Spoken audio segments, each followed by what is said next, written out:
fellow Biafrans, lovers of freedom across the world. I welcome you to Biafra Exodus Hard Talk TV. Please like and share the program to all platforms. Share to family and friends. Share to people that are around you so that they can join us on this exclusive section. Why can't you? I'm even blaming Gani Adams. He's supposed to be around Okankanfo. He should be in the bush fighting for his people. But he's here behaving as an emperor, writing letters. Why can't you go and flush out these people that are disturbing the Southwest? All the terrorists that have surrounded the are they the Igbos? So this thing baffles me. You see people who are diligent in their duty. Instead of you to even embrace them, welcome them, you are not seeing them as a threat. Do you know that the stabilizing force in Lagos today is the Igbos? If not, these people cannot live with the houses. They cannot. Okay, Barrister, now that the World Igbo Congress, the faction of it from United States have come up to talk about how Igbos are being, marginalized and all that, do you think that this call or this clamor from this group, the faction in United States, do you think is going to make any headway to, reduce the marginalization that Igbos are facing, not just in Nigeria, but also in the international body? It will help so that those people in authority will know that we know their gimmicks, we know their antics.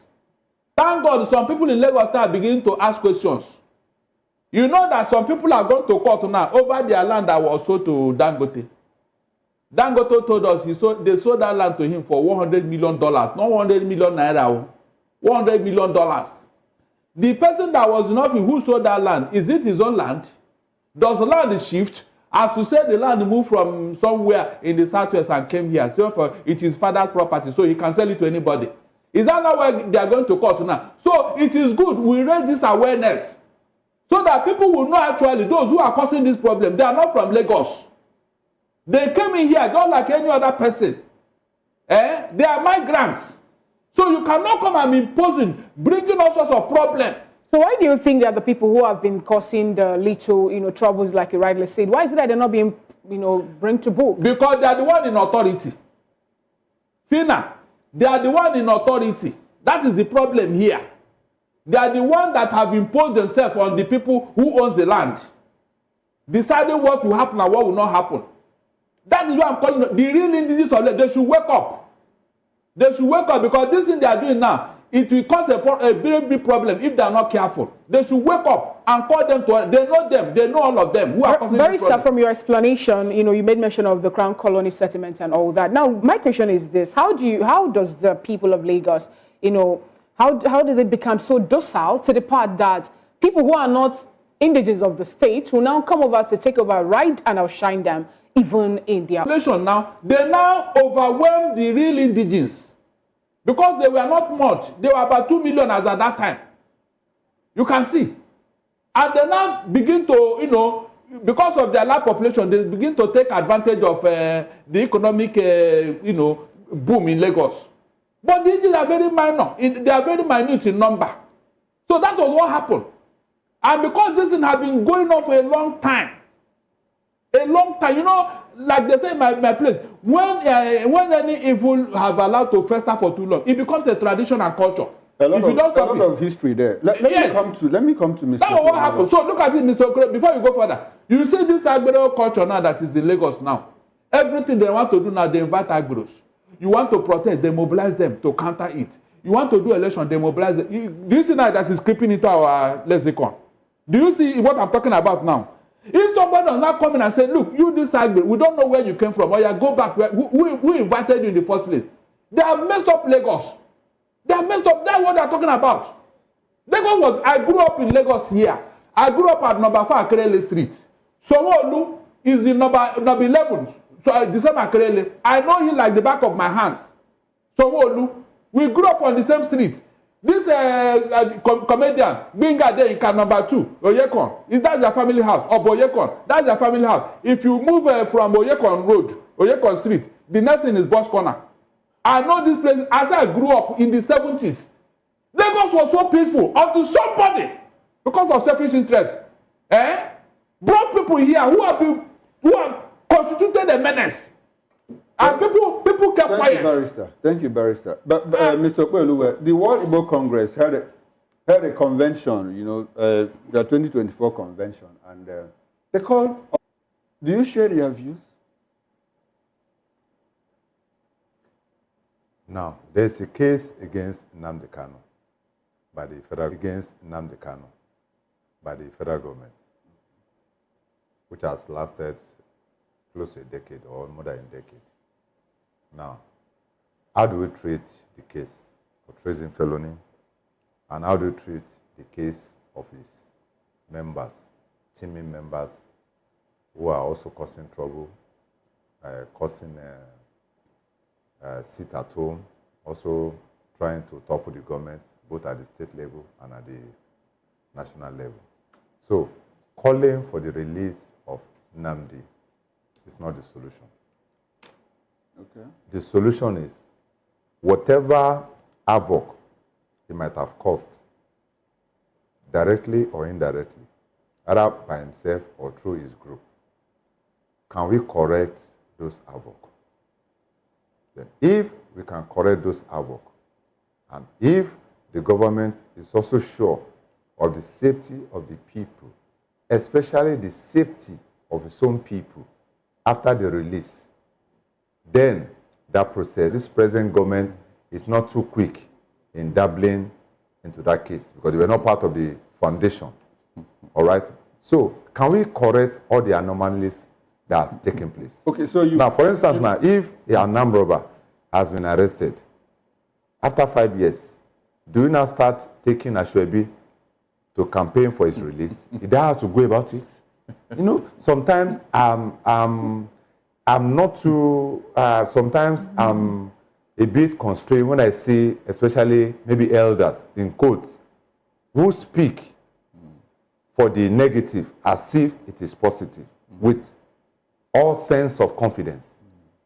And it's a challenge for us because some of these same elders and leaders were part of people that packaged and presented Buhari to us. And they said when they were young, the man did this, the man did that.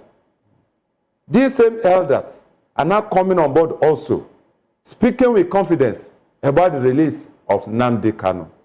I am afraid we must understand that history must never be forgotten in any case. Okay. And once you remember history, you can be able to remove sentiment. All right, now, Mr. Bondo, talking about sentiment and removal of it, we have the Canadian government now, you know, advising Nigeria, you know, regarding the statement or the call out between Dabira Erua and, you know, calling on the Toronto government or Canadian government to arrest and caution Amaka Sundberger, who also put out a video on TikTok talking about how she is going to poison people from Lagos and Benin.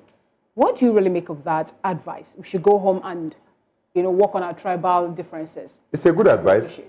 It's a good advice. And the video, nobody's talking about the video now. Is the video positive? Is it negative influence? Nobody's talking about it. But there was also a video she showed that the only thing I'm only talking about that's now her is own video ethnic groups. On there with the video is negativity in nature. That is the truth of the matter. So whether it's coming from an Hausa or an Igbo, that's another conversation. That video is dividing or is about to divide the citizen.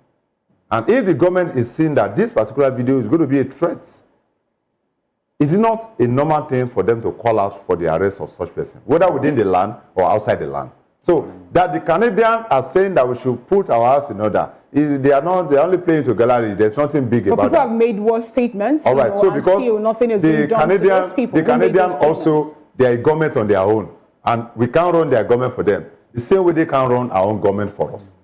So what matters now is that, is the video positive or negative? The video is negative, and that is one thing I want us to address. All right, so can we consider that your concluding thoughts?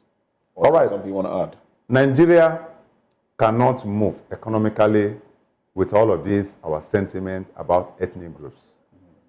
Nigeria cannot move in terms of sustainable development when we continue our divisive statement. Nigeria will only grow seamlessly if we focus on agric, if we focus on ICT, if we focus on artificial intelligence. that has no bias for Yoruba, Igbo, or Hausa language. Thank you. All right, then. Thank you very much, Okwelo Wataiwo. Barrister, your concluding thoughts. Good. Let me sound it in a clear term. Nnamdi Kanu is not a terrorist. IPOB is not a terrorist organization. The court have said so. In fact, the court said that the federal government should pay them compensation. That is why nobody, no country anywhere in the world have seen IPOB as a terrorist group or Nnamdi Kanu as a terrorist. That is why the United Nations have written 3 letters to Nigerian government to tell them why Nnamdi Kanu is being detained. The UK and the US are interested in Nnamdi Kanu's case. Are you telling me that these world bodies are now supporting terrorism in Nigeria? And why haven't the federal government of Nigeria reacted against them? That is one. Then 2, Nnamdi Kanu his matter have gone from the least court to the highest court, where they said they should release him. That one is sacrosanct. His lawyer, Ejimako, have packaged the 9 cases, judgment in favor of Nnamdi Kanu, and taken it to the federal government that these are grounds why you should release this man. He didn't commit any. In fact, the court said that it is the federal government that committed offense against Nnamdi Kanu. So, on what basis will you not detain him when Sowore has been let go? Igbo has been let go. What is the justice here? I'm talking of an Igbo who read a secessionist address before the camera. He brought out their money, Fadaka. He brought out all the symbols of state authority. And he showed it before the camera. When they went to that, they saw arms and ammunition. Did you see one stick in Nnamdi Kanu's house when you went there? So on what basis are you detaining this man? All right, so if that is not injustice, please tell me what is injustice. All right, so that will be your concluding thoughts. So that is what is causing problem. The Igbo man is the most peaceful person in the whole of Africa, if not Nigeria. Well, we must say very carefully. So detaining him is causing more problem. It is not IPOB that is killing people in the south. It is unknown government. For your time and your thoughts on the program. Thank you also to Okwelo Wataiwo, Director, African Bridge Initiative. Fellow Nigerians, my name is Timothy Abiodun Olatukunbo Chubiyele. I followed the demonstrations. Some turned riotous. Some of the demonstrators were arrested. I learned they are now being charged for treason. I have to be honest. I am yet to see the charge sheet. But I had a top functionary of the present government address the world that demonstrators tried to overthrow the government of the land, and that they should wait for a change, wait for the next elections. I had on a video a top lawyer, I think he's acting for the government. He said that demonstrators are being sponsored by foreign interests. I believe these demonstrators are being tried for treason just to deter other Nigerians from demonstrating. Demonstrators claimed that they were demonstrating against hunger in the land, which is real to many Nigerians. They claim that they were demonstrating against bad governance. When and how can demonstration against bad governance and hunger in the land turn to treason? I am pleading with the Honorable Attorney General, Chief Lateef Fagbemi. I have never met Chief Lateef Fagbemi in person. I've seen him at a distance in a party, but I've never met him in person. I was told that he was called to the Nigerian bar in 1985. In 1985, I was a junior lecturer at the Nigerian Law School, Victoria Island. I can't remember Chief Lateef Fagbemi as my student. But I can remember some of my students who were his mates. I remember Honorable Ogala, Babatunde Ogala, SAN. He was my student. I remember Chief Femi Fani-Kayode. He was my student. I taught Chief Femi Fani-Kayode Nigerian legal system. I taught lawyers who trained in foreign university. I remember Niyi Owolade, former Deputy Speaker, Osun State House of Assembly, former Commissioner for Health, Osun State, former Attorney General, Osun State. I remember Bola Ladna, the daughter of the law legend, Harry Ladna, who is now the managing director of one of the foremost banks in Nigeria. Ruth Banam. No, there's this other lady. Two of them studied abroad. They were newscasters on TV. That's almost 40 years ago. I've forgotten their names. So, Chief Lateef Fagbemi, I was called to the bar in 1980. I'm your senior at the bar. I am pleading with you as your senior.